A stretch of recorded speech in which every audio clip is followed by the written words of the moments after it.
कधी कधी शरीराला बरं होण्यासाठी खाण्याची नाही तर लंघनाची गरज असते.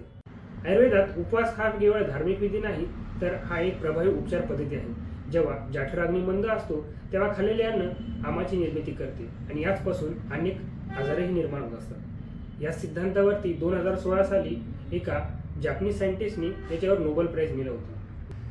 उपवास म्हटलं की सर्वप्रथम येते ती देवाची उपासना आणि त्याच अनुरूप निर्जल किंवा सजल आपण राहिलं पाहिजे.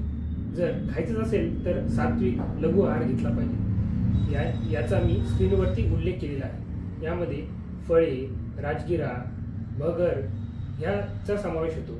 हे सर्व आहार प्रमाणामध्ये घेतले पाहिजे. हा सर्व आहार शरीराला हलका ठेवतो, पचन संस्थेवरती ताण येऊ देत नाही आणि शरीर शुद्धी प्रक्रियेला मदत करत असतो.